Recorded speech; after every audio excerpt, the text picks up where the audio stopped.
تجھ سے ان کا یہ کہنا محض جھگڑے کی غرض سے ہے، بلکہ یہ لوگ ہیں ہی جھگڑالو۔ اور عیسیٰ علیہ السلام بھی بندے ہی ہیں جس پر ہم نے احسان کیا، اور ہم اسے بنی اسرائیل کے لیے نشان قدرت بنایا، یعنی اللہ تعالیٰ نے جو ان کو اٹھا لیا اور اس کے بعد اللہ تعالیٰ دوبارہ واپس بھیجیں گے۔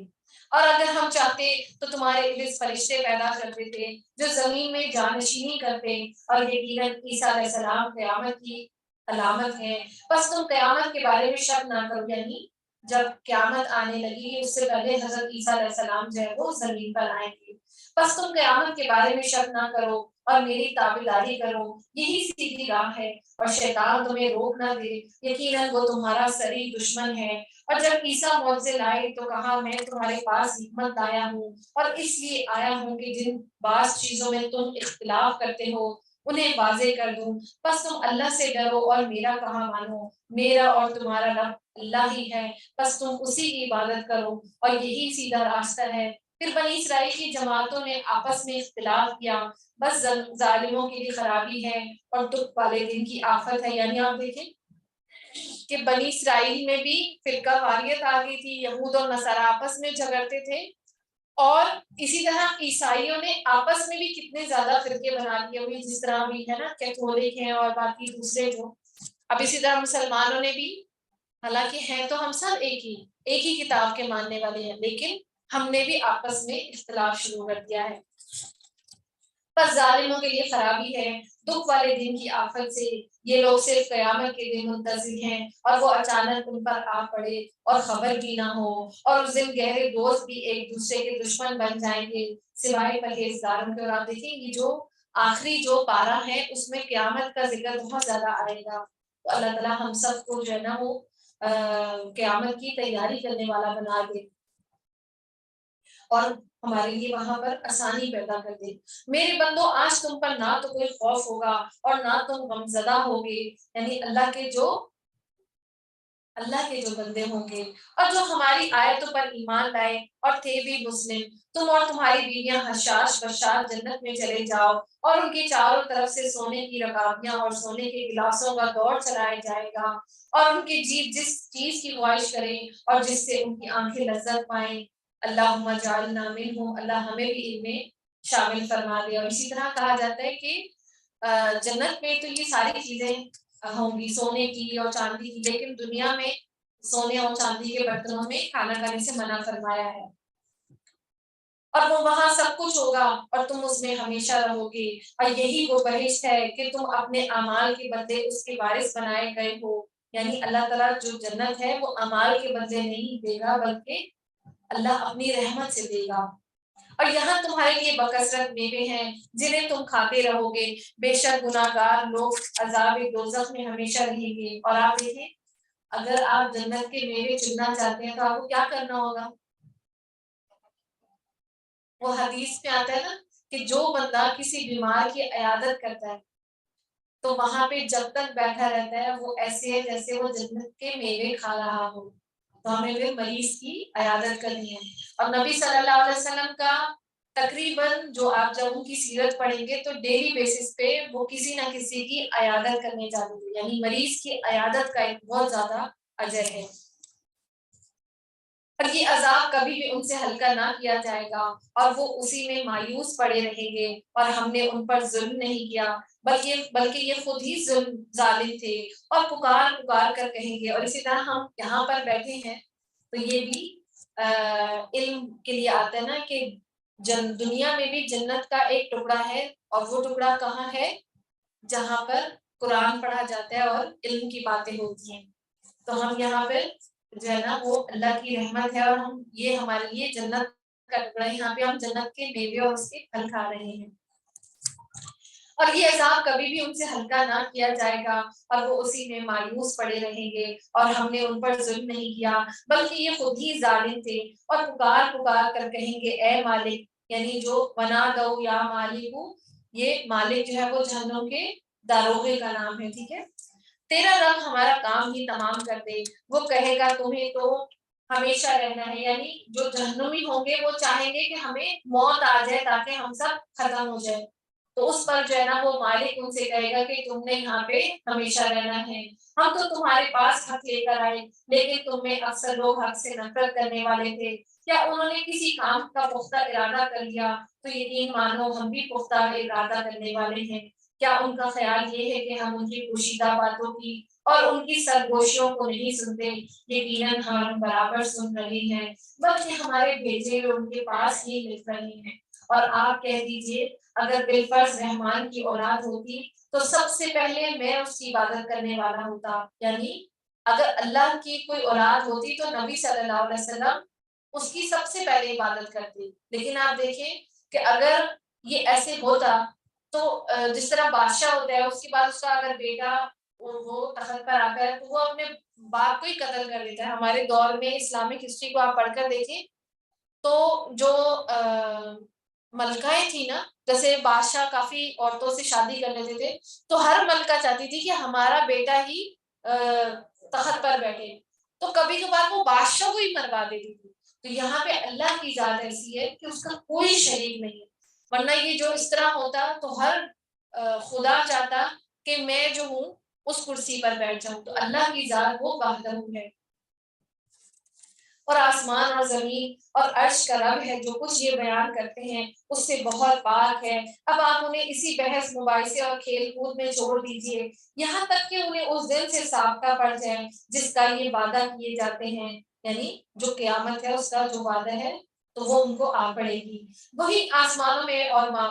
وہی آسمانوں میں معبود ہے اور زمین میں بھی وہی قابل عبادت ہے، اور وہ بڑی حکمت والا اور پورے علم والا ہے۔ وَتَبَارَكَ الَّذِي لَهُ الْمُلْكُ السَّمَاوَاتِ وَالْأَرْضِ وَمَا بَيْنَهُمَا وَعِندَهُ عِلْمُ السَّاعَةِ وَإِلَيْهِ تُرْجَعُونَ، اور وہ بہت برکتوں والا ہے جس کے پاس آسمان اور زمین اور ان کے درمیان کی بادشاہت ہے، اور قیامت کا علم بھی اسی کے پاس ہے۔ اور آپ دیکھیں اللہ ہے، اللہ جو ہے نا وہ بہت برکت والا ہے، اگر آپ سے وہ کوئی چیز لے لیتا ہے، کوئی آزمائش آتی ہے تو وہ آپ کو خیر کے سوا کچھ نہیں دینا چاہتا۔ اللہ کا نام جو ہے نا وہ برکت والا ہے اور اللہ خود برکتوں والا ہے، یہ ہمیں بعد میں پتہ چلتا ہے، کبھی کبھار کوئی چیز ہم سے لے کے تو اللہ اس سے بہترین چیز جب دیتا ہے نا تو ہمیں احساس ہوتا ہے کہ اچھا اللہ نے ہم سے اس لیے لی تھی، اور اسی کی جانب تم سب لوٹائے جاؤ گے، اور جنہیں کے لوگ اللہ کے سوا پکارتے ہیں وہ شفاعت کرنے کا اختیار نہیں رکھتے، ہاں مستحق شفاعت وہ ہیں جو حق بات کا اقرار کریں اور انہیں علم بھی ہو، یعنی جو ایمان لائے، اور ان کو ایمان کب لائیں گے جب انہیں علم حاصل ہوگا کہ ہاں واقعی تو قرآن سیکھیں گے پھر اس پر عمل کریں گے تو ایسے لوگوں کی پھر اللہ تعالیٰ سفارش قبول کریں گے۔ اگر آپ ان سے دریافت کریں انہیں کس نے پیدا کیا ہے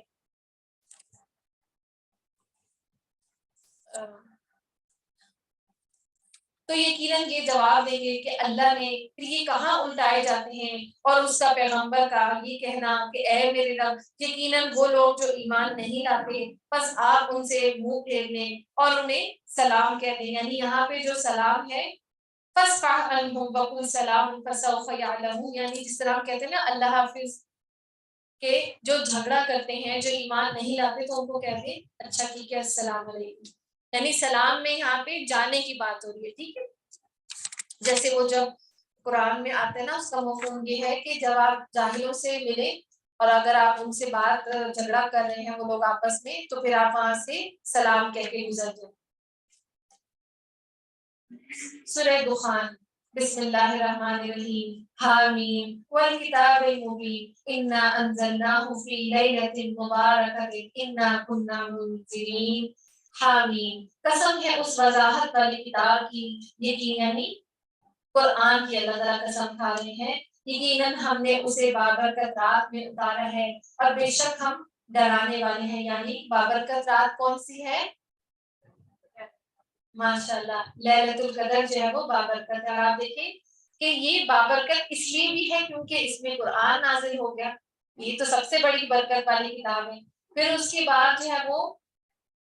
اس میں وہ لیلۃ القدر میں فیصلے کیے جاتے ہیں تمام جو ہے زمین کے معاملات کے، پھر اسی طرح اس کی بابرکت رات کیسے ہے کہ اس کا ایک دن جو ہے وہ 1000 مہینوں کی عبادت سے بہتر ہے، جس طرح وہ آتا ہے نا لیلۃ القدر میں، پھر اس طرح یہ بھی کہ اللہ تعالیٰ نے فرشتوں کا نزول کیا. اس رات میں خاص طور پر آسمان سے فرشتے اترتے ہیں. تو یہ اس طرح بھی بابرکت ہو گئی. اور ایک اور یہ ہے کہ اللہ تعالیٰ نے لوہے, کہا جاتا ہے کہ لوہے محفوظ ہے نا, جیسے جہاں مکہ ہے, مکہ کے اوپر بیت معمور, وہاں پہ لوہے محفوظ ہے, اور اس سے قرآن کو ایک ہی رات میں آسمان دنیا پر اتارا. پھر اس کے بعد آسمان دنیا سے حضرت جبریل علیہ السلام نبی صلی اللہ علیہ وسلم کا پاس جب پہلی وحی لے کر آئے تھے تو وہ لیلۃ القدر کی رات تھی. یعنی آپ یوں سمجھ لیں کہ آسمان سے اترا, وہ لوہے محفوظ سے اترا آسمان پر, وہ بھی لیلۃ القدر میں, اور پھر نبی صلی اللہ علیہ وسلم پر جو پہلی وحی آئی وہ بھی لیلۃ القدر میں, اور اسی طرح یہ جو 23 سال کا عرصہ ہے تو یہ پھر اس کے بعد جو ہے نا وہ, یعنی اس کی جو شروعات ہوئی ہے قرآن کی, یعنی پہلی وحی جو آئی ہے وہ لیلۃ القدر میں آئی ہے. اس کے بعد بتدریجاً جو ہے وہ اللہ کے نبی صلی اللہ علیہ وسلم پر وحی آتی رہی تھی. ٹھیک ہے, کلیئر ہو گیا آپ لوگوں کو؟ ہو گیا آپ کا کلیئر؟ اور اسی رات میں ہر ایک کا مضبوط کام کا فیصلہ کیا جاتا ہے, یعنی کہ وہی لیلۃ القدر ہے جہاں پہ ہماری ساری چیزوں کی فیصلے ہو جاتے ہیں, زندگی کا, موت کا, تقدیر کا. تو کچھ لوگ جو 15 شعبان کو کہتے ہیں تو وہ 15 شعبان جو ہے نا وہ نہیں ہے, بلکہ یہ لیلۃ القدر ہے, یعنی رمضان کی طاق رات جو ہے وہ. اور ہمارے پاس سے حکم ہو کر ہم ہی ہیں رسول بنا کر بھیجنے والے, اور آپ کے رب کی مہربانی سے, اور وہی ہے سننے والا, اور جو آسمان اور زمین کا رب ہے اور جو کچھ ان کے درمیان ہے. اور آپ دیکھیں کہ یہ قرآن ہے جس کے ساتھ جو جڑ جاتا ہے وہ برکت والا بن جاتا ہے. تو دیکھیے جو مہینہ ہے تمام مہینوں میں سب سے زیادہ افضل جو ہے وہ رمضان ہے. اسی طرح نبی صلی اللہ علیہ وسلم پر قرآن نازل ہوا تو تمام انبیاء سے زیادہ جو ہے وہ ان کی فضیلت ہے. تو عام انسان بھی ہے, تو میں بہترین وہ ہے جو قرآن سیکھے اور سکھائے. تو جو قرآن سے جڑ جاتا ہے وہ ہر چیز پھر, اور اسی طرح مکہ, تمام زمینوں میں مکہ جو ہے وہ سب سے برکت والی ہے کیونکہ وہ قرآن اللہ تعالیٰ نے, تو یہ برکت والی کتاب ہے. اور اس سے یہ صرف یہ اثار ثواب نہیں اس سے حاصل کرنا, بلکہ اس کو کس کے لیے, یہ پڑھنے اور سمجھنے اور اس پر عمل کرنے اور دوسروں کو بتانے کے لیے بھی. اور جو اور حکمتوں والی کتاب ہے نا, تو حکمت تو پھر اس کو عمل کر کے ہم حکمت سیکھ سکتے ہیں. اور جو آسمان اور زمین کا رب ہے اور جو کچھ ان کے درمیان ہے, اگر تم یقین کرنے والے ہو اور اس کے سوا کوئی معبود نہیں, وہی زندہ کرتا ہے اور وہی مارتا ہے, اور تمہارے اگلے باپ دادا کا بلکہ وہ شک میں پڑے ہیں, اگر آپ اس دن کے منتظر رہیں جب کہ آسمان ظاہر دھواں لائے گا اور جو لوگوں کو گھیر لے گا, یہ دردناک عذاب ہے. یعنی جب کہا جاتا ہے کہ جب قیامت بھی آئے گی نا تو ایک دھواں سر چھا جائے گا. تو اسی طرح آپ دیکھیں کہ ابھی تو مجھے نہیں پتا, لیکن پچھلے دور میں لاہور میں ایک دھواں سا آ گیا تھا, وہ جو اسموک وغیرہ کہتے ہیں نا, ہاں سردیوں میں بھی اور گرمیوں میں بھی وہ آ گیا تھا نا, اسموک آ گئی تھی. وہ کہا جاتا ہے کہ بہت پالوشن اتنی ہو گئی تھی تو مٹی کی سی لہر. تو جو ایمان والے ہیں تو وہ یہ سمجھے تھے کہ یہ قیامت کی نشانی ہے, کیونکہ وہ واقعی میں اتنا دھواں چھا گیا تھا کہ آپ کو تھوڑی دیر کے آگے نظر نہیں آتا تھا. تو اسی طرح جب مکہ میں بھی جب لوگ نافرمانی کر رہے تھے اور نبی صلی اللہ علیہ وسلم کا کہنا نہیں مانتے تھے, تو اللہ تعالیٰ کے نبی نے ان کے لیے بددعا فرمائی تھی کہ یہ لوگ جو ہے نا وہ ان پر اللہ تعالیٰ کوئی عذاب نازل کر دے. اس پر اللہ تعالیٰ نے ان پر قحط سالی نازل کر دی, اور اس کے بعد پھر وہ پتے اور وہ دوسری چیزیں کھانے پر تل گئے. پھر جب ابو سفیان نے بھی آ کے نبی صلی اللہ علیہ وسلم سے کہا تھا نا کہ آپ اپنے رب سے دعا مانگے, تو اس پہ نبی صلی اللہ علیہ وسلم نے دعا مانگی. تو یہ اس کی بھی بات ہے کہ اس میں جب مکہ والے جب آسمان کی طرف نظر اٹھا کر دیکھتے تھے نا تو انہیں ایسے لگتا تھا جیسے دھواں سا ہے, یعنی اس واقعے کی بھی بات ہے. تو جو لوگوں کو گھیر لے گا یہ دردناک عذاب ہے. اور پھر اس کے بعد نبی صلی اللہ علیہ وسلم نے دعا فرمائی تھی تو وہ عذاب ان سے ختم ہو گیا تھا, لیکن پھر جب جنگ بدر ہوئی تھی تو جو کافر تھے پھر ان کو جو ہے وہ قتل ہو گئے تھے. اور کہیں گے کہ اے ہمارے رب یہ آفت ہم سے دور کر دے اور ہم عبادت قبول کرتے ہیں, یعنی جو عذاب ہے وہ ہم سے دور کر دے. ان کے لیے نصیحت کہاں ہے؟ حالانکہ کھول کھول کر بیان کرنے والے پیغمبر ان کے پاس آ چکے ہیں، پھر بھی انہوں نے ان سے منہ پھیرا اور کہہ دیا کہ سکھایا پڑھایا ہوا دیوانہ ہے، یعنی نبی صلی اللہ علیہ وسلم کے لیے نعوذ باللہ کہا جا رہا ہے کہ وہ جو ہے وہ دیوانے ہیں۔ ہم عذاب کو تھوڑا سا دور کر دیں تو تم پھر بھی اسی اپنی حالت میں آ جاؤ گے۔ اور اسی طرح آپ دیکھیں بنی اسرائیل بھی، ان کے اوپر پہلے چھوٹے چھوٹے عذاب بھیجے گئے تو وہ کہتے تھے کہ ہم اللہ اور اس کے رسول پر ایمان لاتے ہیں، جب عذاب ختم ہو جاتا تھا پھر اپنی نافرمانی میں وہ پڑ جاتے تھے۔ اور جس دن ہم بڑی سخت پکڑ کریں گے، بالیقین ہم بدلہ لینے والے ہیں۔ یقیناً ان سے پہلے ہم قوم فرعون کو بھی آزما چکی ہیں، اور جن کے پاس اللہ کا باعزت رسول آیا، اللہ کے بندوں کو میرے حوالے کر دو، یعنی جب فرعون کے پاس موسیٰ علیہ السلام گئے تھے اور ان کو کہا تھا کہ اللہ کے بندے یعنی بنی اسرائیل جو جن کو تم نے غلام بنائے تو ان کو میرے ساتھ بھیج دو۔ یقین مانو میں تمہارے لیے امانت دار رسول ہوں، اور تم اللہ کے سامنے سرکشی نہ کرو، میں تمہارے پاس کھلی دلیل لانے والا ہوں، اور میں اپنے اور تمہارے رب کی پناہ میں آتا ہوں اس سے کہ تم مجھے سنسار کر دو۔ یعنی حضرت موسیٰ علیہ السلام کو جب فرعون نے قتل کا کہا تھا نا کہ میں ان کو مار دوں گا اور اس طرح، تو حضرت موسیٰ علیہ السلام اللہ کی پناہ مانگ رہے ہیں کہ میں اللہ کی پناہ میں آتا ہوں کہ تم مجھے ختم کر دو یا مار دو، اور اگر تم مجھ پر ایمان نہیں لاتے تو مجھ سے الگ ہی رہو۔ پھر انہوں نے اپنے رب سے دعا کی کہ یہ سب لوگ گناہ گار ہیں، ہم نے کہا کہ راتوں رات تو میرے بندوں کو لے کر نکل جائے، یعنی اللہ تعالیٰ نے حکم دے دیا کہ بنی اسرائیل کو لے کر وہاں سے چلے جاؤ،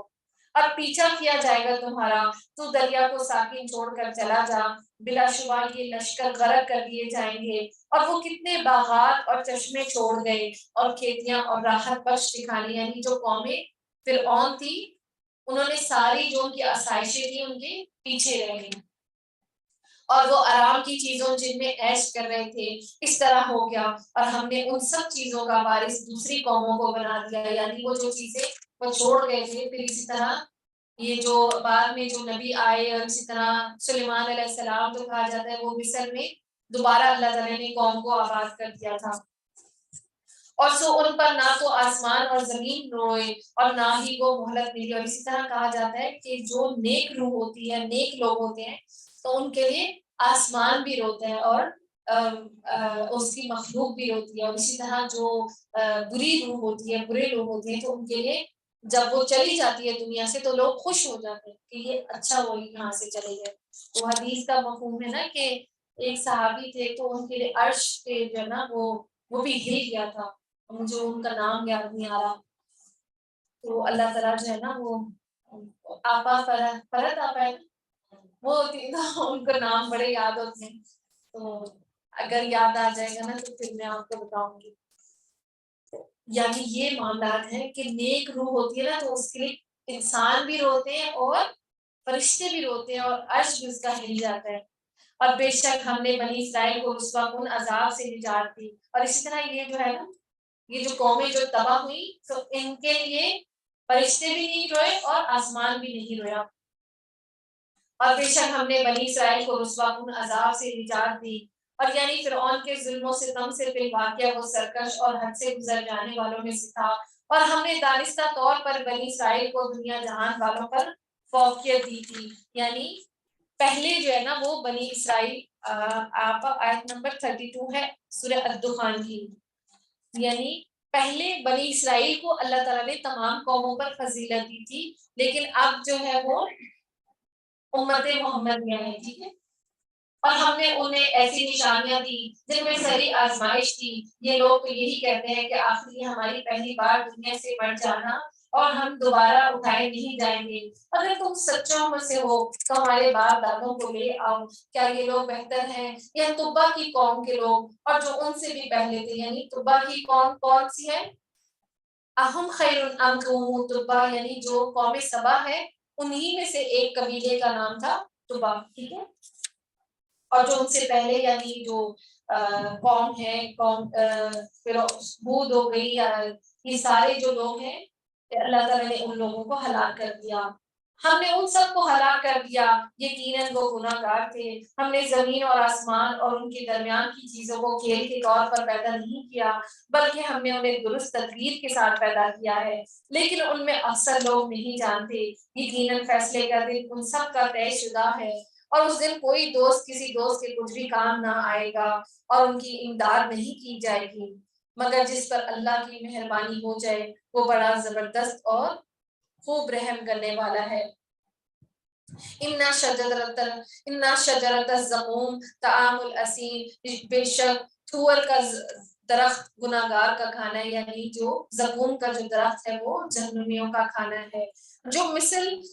تلچھٹ کے ہے اور پیٹ میں کھولتا رہتا ہے، جیسے سخت گرم پانی کھولتا ہے، اور اسے پکڑ لو، پھر گھسیٹتے ہوئے جہنم کے بیچوں بیچ تک لے جاؤ، پھر اس کے سر پر سخت گرم پانی کا عذاب بہاؤ، اس سے کہا جائے گا چکتا جا، تو بڑا ذی عزت اور بڑا اکرام والا تھا، یعنی اپنے آپ کو جو جہنمی ہے اس کو اس کے عذاب دیا جائے گا، اس کو بار بار تانے دیے جائیں گے کہ تو یہ کھاتا جا، اور تو بڑا اپنے آپ کو دنیا میں عزت والا اور اکرام والا سمجھتا تھا۔ یہی وہ چیز ہے جس میں تم شک کیا کرتے تھے، بے شک اللہ ڈرنے والے امن اور چین کی جگہ میں ہوں گے، یعنی جو اللہ سے ڈرنے والے ہوں گے وہ جنت میں ہوں گے، امن اور چین کی جگہ۔ ان المتقین فی مقام امین، فی جنات وعیون، اور باغوں اور چشموں میں باریک اور طویل ریشم کے لباس پہنے ہوئے آمنے سامنے بیٹھے ہوں گے، اور یہ اسی طرح ہے، اور ہم بڑی بڑی آنکھوں والی حوروں سے ان کا نکاح کر دیں گے، اور دل جمی کے ساتھ وہاں ہر طرح کے میووں کی فرمائش کرتے ہوئے وہاں وہ موت کا ذائقہ نہیں چکھیں گے، یعنی جب اللہ تعالیٰ سب کے معاملات جو ہے وہ فیصلہ کر دے گا، جنت والے جنت میں چلے جائیں گے، جہنم والے جہنم میں۔ تو حدیث میں آتا ہے کہ موت ایک مینڈے کی شکل میں لا کر دوزخ اور جنت کے درمیان ذبح کر دیا جائے گا، اور اعلان کر دیا جائے گا، اے جنتیوں تمہارے لیے جنت کی دائمی زندگی ہے، اب تمہارے لیے موت نہیں ہے، اور اے جہنمیوں تمہارے لیے جہنم کا عذاب دائمی ہے اور موت نہیں ہے، یعنی جو لوگ جنت میں چلے جائیں گے وہ خوش ہو جائیں گے، لیکن جو جہنم میں جائیں گے تو وہ چیخنے اور چلانے لگ جائیں گے کہ اب ہمیں موت ہی نہیں آنی، یعنی انسان یہ سمجھتا ہے نا کہ موت آ جائے گی تو تکلیفیں ختم ہو جائیں گی، تو وہ پھر وہاں پر پھر موت نہیں آئے گی۔ اور اسی طرح حدیث میں آتا ہے، اے جنتیوں، نبی صلی اللہ علیہ وسلم نے فرمایا، اے جنتیوں تمہارا مقدار اب صحت اور قوت ہے، تم کبھی بیمار نہیں ہوگے، تمہارے لیے اب زندگی ہی زندگی ہے اور موت نہیں ہے، تمہارے لیے نعمتیں ہی نعمتیں ہیں، ان میں نہ کمی ہوگی، اور سدا جوان رہو گے، اور کبھی بڑھاپا داری نہیں ہوگا۔ اور اسی طرح یہ جو ایک بوڑھی عورت تھی، تو وہ نبی صلی اللہ علیہ وسلم کے پاس آئی، تو انہوں نے فرمایا کہ جنت میں جو ہے نا وہ بوڑھے لوگ نہیں جائیں گے، تو اس پر وہ پریشان ہو گئی، تو پھر جنت میں جو بوڑھے بھی ہوں گے یا چھوٹے بچے بھی ہوں گے وہ بھی جوانی والی عمر میں، جیسے 30-35 سال کی جو جوانی کی عمر ہوتی ہے نا، وہ سارے جوان ہو جائیں گے، ٹھیک ہے۔ تو ہاں، پہلی موت جو مر چکے انہیں اللہ نے دوزخ کی سزا سے بچا دیا، اس سے تیری رب کا فضل ہے، یہی بڑی کامیابی ہے۔ ہم نے اس قرآن کو تیری زبان میں آسان کر دیا تاکہ وہ نصیحت حاصل کر لیں، فارتقب انہم مرتقبون، اب تو بھی منتظر رہے اور یہ بھی منتظر ہیں، یعنی اللہ کے نبی صلی اللہ علیہ وسلم کو کہا جا رہا ہے کہ تم انتظار کرو، اور ان سے بھی کہہ دو کہ یہ انتظار کریں۔ سورہ جاسیہ، ہم لوگ کمپلیٹ کر لیتے ہیں۔